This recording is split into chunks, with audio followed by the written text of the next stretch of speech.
Assalamualaikum warahmatullahi wabarakatuh. Kami dari kelompok 5 akan memaparkan tugas kami pada mata kuliah Manajemen Industri Pertahanan yang diampu oleh Bapak Dr. Insinyur Ade Muhammad.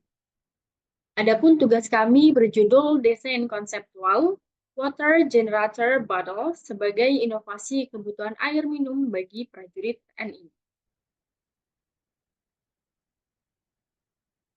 Adapun kelompok kami terdiri dari 6 orang, yaitu Ega Adistiriani, Triantana Aigi Yolanda, saya sendiri, Yan Hidayatus Solihah, Agra Nur Triyadi, Agus Juniawan Khairi, dan Tri Wintoro Soekarno.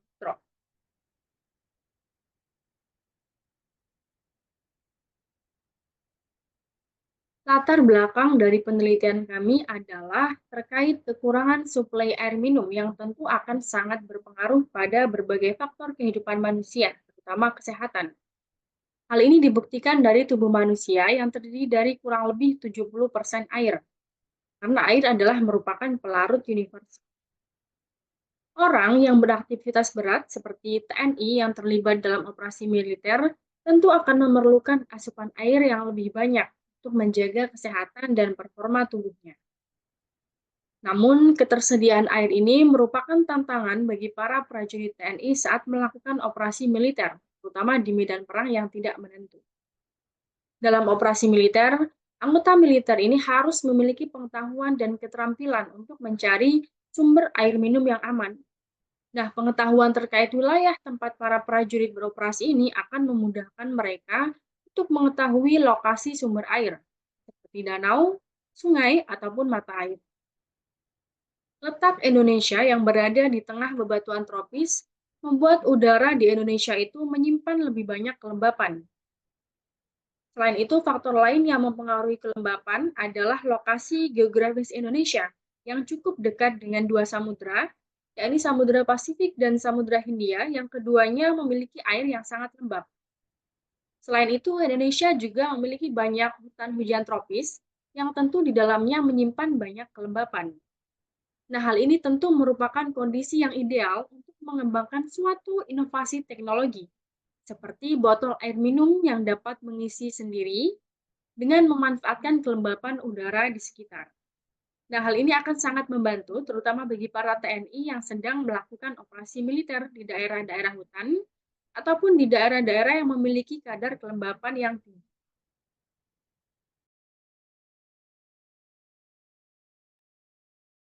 Indonesia merupakan kepulauan terbesar di dunia. Indonesia terdiri dari kurang lebih 17.000 pulau dengan topografi beragam, seperti pantai, pegunungan, dan hutan. Hutan-hutan di Indonesia cukup luas, meliputi 125,76 juta hektar atau setara dengan 62,97% dari total daratan. Namun luas hutan menurun akibat eksploitasi dan pembukaan lahan. Hutan-hutan di Indonesia terdiri dari hutan tropis basah, daratan rendah, pegunungan, bakau, rawa, dan pantai yang menjaga ekosistem, habitat flora dan fauna, serta mitigasi perubahan iklim. Letak pada garis khatulistiwa membuat kelembapan udara di Indonesia cukup tinggi karena arus perairan yang hangat dari Samudra Pasifik ke Samudra Hindia dan intensitas sinar matahari sepanjang tahunnya. Kelembapan udara di Indonesia berkisar antara 70 sampai dengan 90% sepanjang tahunnya, lebih tinggi dari rekomendasi kesehatan, sekitar 45% sampai dengan 65%. Pada grafik di samping, ini adalah data yang diamati pada hari Minggu 14 Juli 2024. 10 kota dengan kelembapan yang cukup tinggi.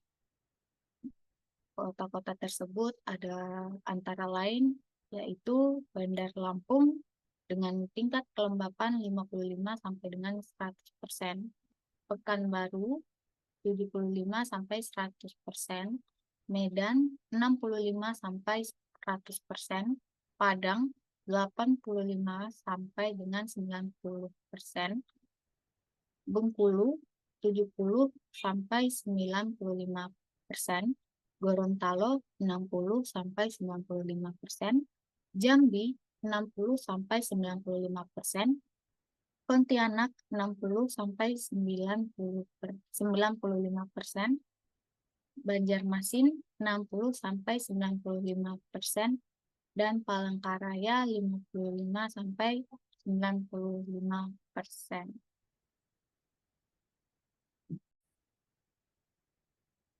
Wilayah Indonesia yang luas dan beragam, baik dari segi daratan maupun perairan, serta kondisi iklim tropis yang menyebabkan kelembapan udara tinggi, menjadikan Indonesia sebagai negara yang memiliki karakteristik lingkungan yang unik.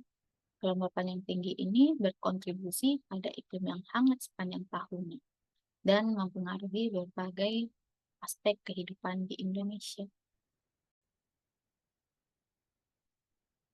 Masuk dalam pembahasan inti daripada teknologi ini. Jadi teknologi water generator ini memanfaatkan kelembapan sebagai uh, inputan yang paling utama. Jadi kelembapan memberi suatu tingkat keadaan lingkungan udara basah yang disebabkan oleh adanya uap air.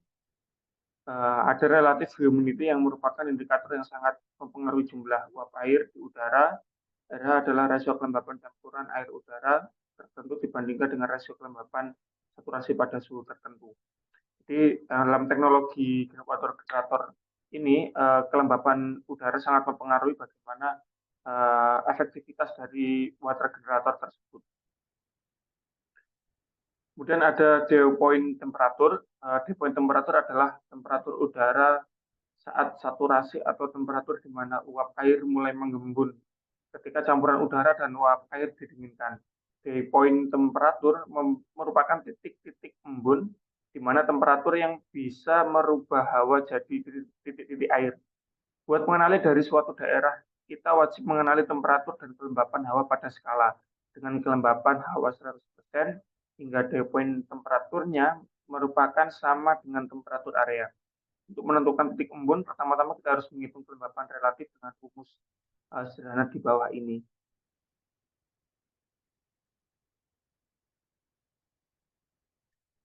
Nah, inti dari teknologi ini adalah terletak pada materi termoelektrik atau elemen Peltier yang selama ini kita ketahui.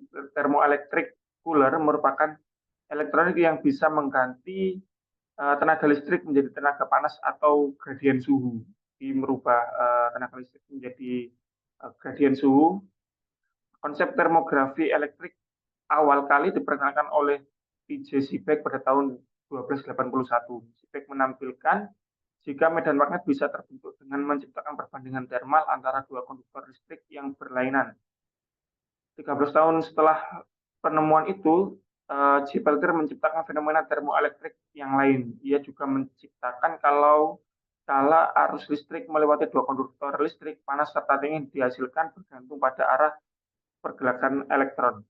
Prinsip kerja dari elemen Peltier ini atau termoelektrik adalah berdasarkan efek Seebeck, yaitu ketika arus DC dialirkan ke dalam Peltier yang terdiri dari berbagai semikonduktor tipe P, yaitu tipe semikonduktor yang memiliki tingkat energi yang lebih rendah.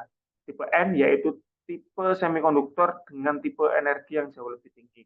Akan menyebabkan salah satu sisi Peltier menjadi dingin dan sisi yang lain akan mengeluarkan panas. Dan sebaliknya jika arus dibalik, elektron yang mengalir dari semikonduktor tipe B ke semikonduktor tipe N menyebabkan sisi dari elemen Peltier akan menjadi dingin. Jadi elemen Peltier itu ketika dialiri oleh listrik, dia ada sisi yang dingin, kemudian ada sisi yang panas. Nah, teknologi inilah yang menjadi teknologi inti daripada generator water pada botol teknologi ini. Selanjutnya yaitu pengembunan atau kondensasi. Kondensasi atau pengembunan adalah perubahan wujud benda ke wujud yang lebih padat seperti gas menjadi cairan. Kondensasi terjadi ketika uap yang didinginkan menjadi cairan, tetapi dapat juga terjadi bila sebuah uap dikompresi menjadi cairan atau mengalami kombinasi dari pendinginan dan kompresi. Proses terjadinya kondensasi merupakan pemampatan atau pendinginan yang apabila dapat tercapai tekanan maksimum dan suhu di bawah kritis. Kondensasi uap sangat banyak digunakan dalam pembangkit listrik, perpindahan panas, dan juga pengumpulan air dan pendingin udara. Proses di mana fase uap atau gas berubah menjadi fase cair, maka ini uap tidak dapat mempertahankan fase gasnya dikarenakan pendinginan uap dan mencapai temperatur di bawah temperatur jenuh. Temperatur pada saat kondensasi terjadi karena pendinginan uap pada tekanan konstan. Selanjutnya yaitu konsep operasional. Masalah keterbatasan air sebagai sumber energi prajurit ketika sedang dalam bertugas merupakan masalah yang selalu muncul, sehingga memberikan solusi dengan teknologi generator water ini merupakan langkah yang sangat tepat, bisa dipertimbangkan dalam inovasi untuk perlengkapan prajurit militer. Generator water memberikan solusi darurat ketika prajurit militer kehabisan air minum dan berada pada situasi yang sulit untuk mencari sumber mata angin. Sedangkan prajurit harus dituntut untuk tetap pada garis jalur misi agar tidak terlihat oleh musuh. Teknologi generator water menggunakan konsep sederhana. Pelajaran sekolah dasar dapat menjadi pemikiran inovasi yang solutif untuk mengembangkan teknologi ini. Prinsip yang dapat digunakan dalam kondensasi atau pengebunan yang memanfaatkan kelembapan udara yang ditangkap oleh perangkat elektronik yang diubah menjadi tetesan air sehingga dapat dikumpulkan menjadi air minum yang dapat digunakan prajurit militer ketika dalam keadaan darurat. Mekanisme ini menggunakan materi termoelektrik yang dapat mengubah arus listrik menjadi gradasi suhu panas dan suhu dingin. Dalam teknologi generator water, kelembapan udara ditangkap pulsi yang berfungsi sebagai media pengebunan yang dibantu dengan fan untuk proses pendinginan atau pengebunan.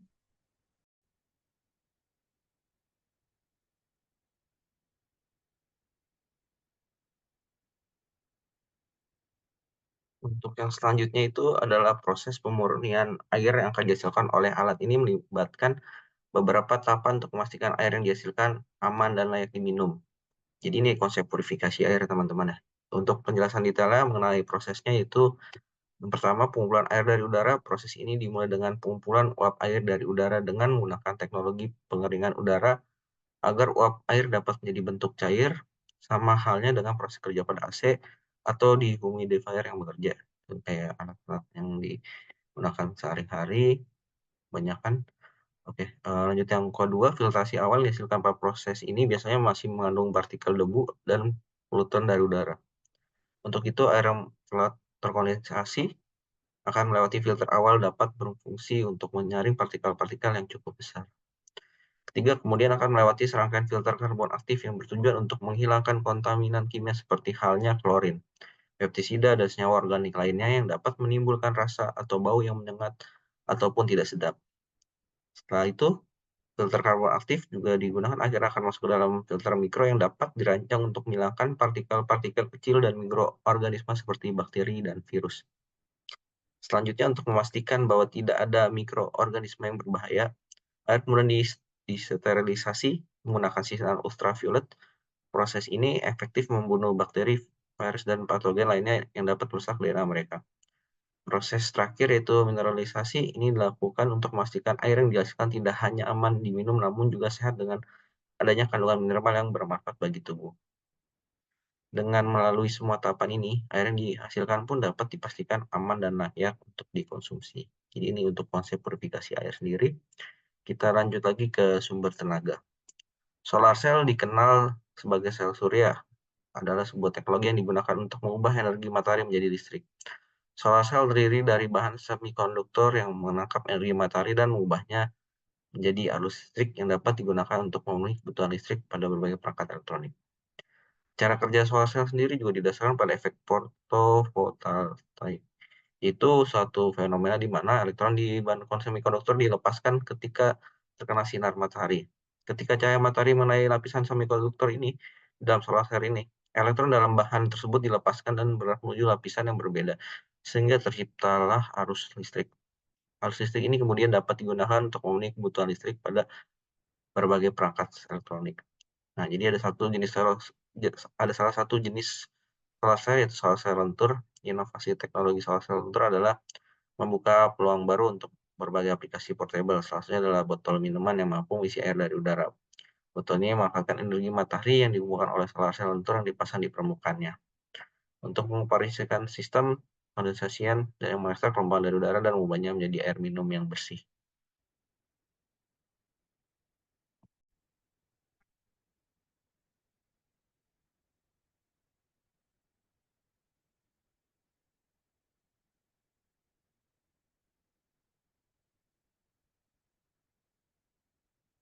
Selanjutnya, masuk pada bagian desain inovasi.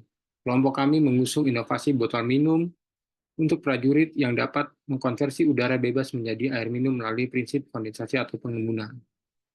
Dengan bagian-bagian sebagai berikut. Yang pertama adalah model kondensasi, yang berfungsi untuk mengubah udara bebas menjadi embun air.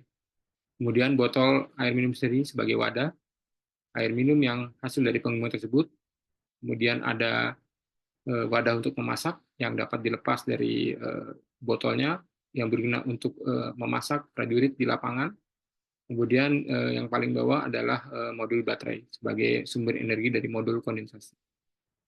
Manfaat daripada inovasi kami adalah sebagai berikut. Pertama, sebagai sumber air minum dalam operasi militer. Pada daerah operasi tidak memiliki sumber air minum yang mudah diakses.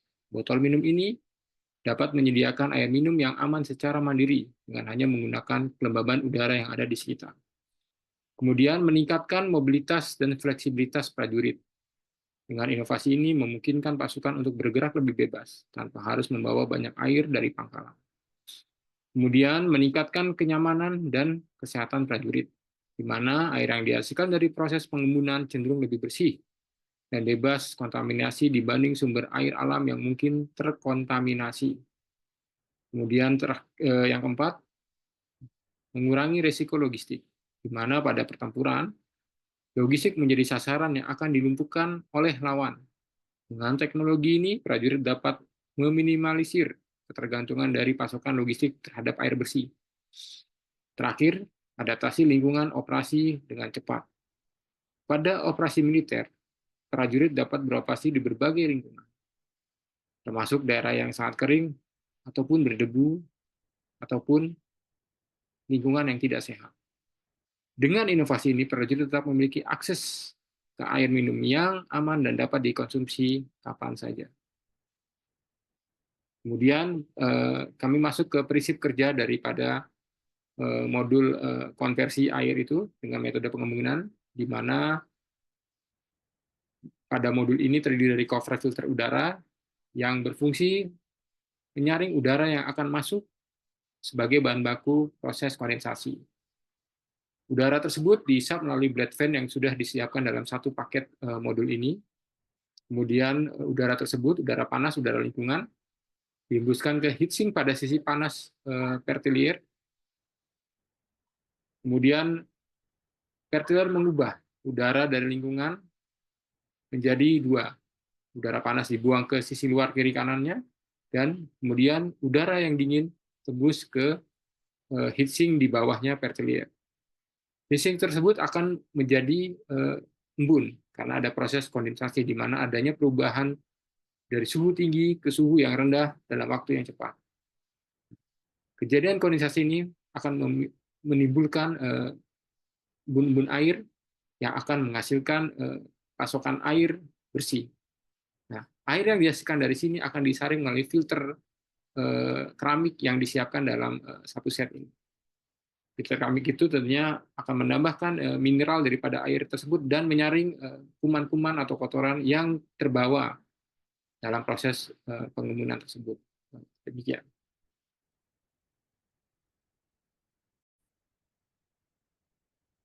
Berdasarkan penjelasan-penjelasan tersebut, maka dapat diperoleh beberapa kesimpulan, yakni masalah kebutuhan air minum bagi prajurit TNI ketika dalam masa operasi militer dalam keadaan darurat bisa diatasi dengan menggunakan inovasi botol prajurit TNI yang ditambahkan dengan teknologi water generator yang memanfaatkan teknologi materi termoelektrik atau elemen Peltier dan proses kondensasi atau pengembunan akibat kelembapan udara. Inovasi water generator bottle ini bekerja dengan sangat sederhana, yaitu dengan menangkap kelembapan udara yang masuk ke dalam saringan udara. Kemudian kipas akan berputar untuk meniup heatsink, lalu elemen Peltier bekerja sebagai pendingin dan proses pengembunan dibantu heatsink pengembunan. Konfigurasi wilayah Indonesia, terutama wilayah hutan, tentu memiliki kelembapan yang sangat baik untuk memaksimalkan teknologi water generator dengan teknologi materi termoelektrik atau elemen Peltier untuk mempercepat proses kondensasi atau pengembunan.